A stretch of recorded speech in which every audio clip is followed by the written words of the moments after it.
Olá pessoal, tudo jóia? Vim hoje aqui comentar com vocês o tema 304 do Supremo Tribunal Federal. Nesse tema, o Supremo Tribunal Federal decidiu que a norma que veda a apuração de créditos de PIS/COFINS na aquisição de insumos recicláveis é inconstitucional.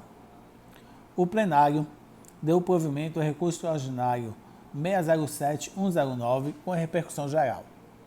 O recurso extraordinário foi interposto pela Sulina Embalagens Limitada, do setor papeleiro, contra a decisão do Tribunal Regional Federal da 4ª Região, que validou o artigo 47 da Lei 11.196 de 2005, que veda a apropriação de créditos de PIS e COFINS na aquisição de desperdícios, resíduos ou aparas de plástico, de papel ou cartão, de vidro, de ferro ou aço, de cobre, de níquel, de alumínio, de chumbo, de zinco e de estanho.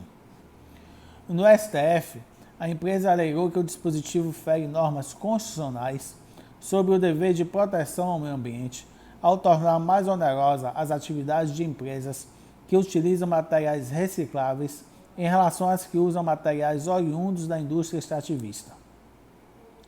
Também alegou discriminação entre empresas do mesmo setor, violando a isonomia assegurada pela Constituição. A Fazenda Nacional, por sua vez, sustentou que a regra impugnada concede isenção de PIS/COFINS na etapa anterior da cadeia de produção, em benefício das cooperativas de catadores e, como contraponto, repassa o ônus para as grandes indústrias de reciclagem. Como não ocorre a tributação na operação antecedente, alegou ser compreensível que as empresas adquirentes não possam compensar créditos de PIS/COFINS. Prevaleceu no julgamento o voto do ministro Gilmar Mendes.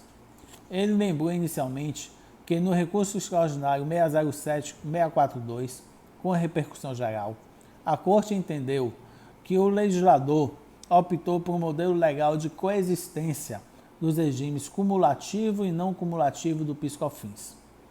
As diferenças fundamentais entre esses sistemas dizem respeito especialmente às alíquotas, aos créditos de elegibilidade e à possibilidade de apropriação de créditos a serem descontados da base de cálculo das contribuições sociais. No caso em discussão, o ministro Gilmar Mendes verificou que não ocorre equivalência entre a carga tributária da indústria de reciclagem e a indústria assentada no manejo florestal. Ele citou o exemplo da indústria de papel que, apesar de submetida necessariamente ao regime não cumulativo, fica proibida de apurar e compensar créditos fiscais quando adquire insumos de cooperativas de catadores de material reciclado, o que resulta em carga tributária maior sobre a cadeia de produção. Em sentido diverso, se a empresa optar pela utilização de insumos extraídos da natureza, mesmo que a lei não preveja isenção para cooperativas de manejo florestal, a carga tributária será menor, pois nesse caso, o contribuinte teria direito ao abatimento de crédito fiscal. O ministro observou que, do ponto de vista tributário, atualmente, há maiores incentivos econômicos para os produtores que investem em tecnologias convencionais, assentadas no manejo florestal, dos que para os que adotam alternativas menos agressivas ao meio ambiente, matéria-prima de cooperativas de materiais recicláveis. Segundo o ministro, embora tenha visado beneficiar os catadores de papel, a legislação provocou graves distorções que acabam por desestimular a compra de materiais reciclados. Para o ministro Gilmar Mendes, a regra tem efeitos nocivos na indústria da celulose, fomentando a migração para o método extrativista, que, mesmo quando promovido de forma sustentável, produz mais degradação ambiental.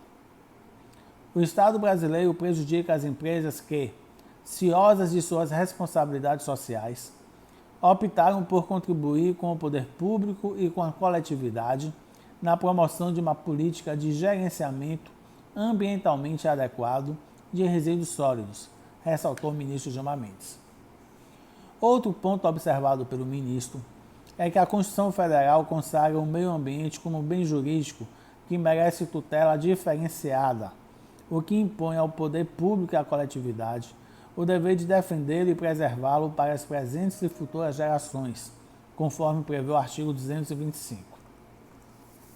Ele lembrou ainda que o artigo 170, inciso 6 da Constituição Federal, dispõe que a ordem econômica deve se pautar pela proteção do meio ambiente, mediante tratamento diferenciado conforme o impacto ambiental dos produtos e serviços e de seus processos de elaboração e prestação.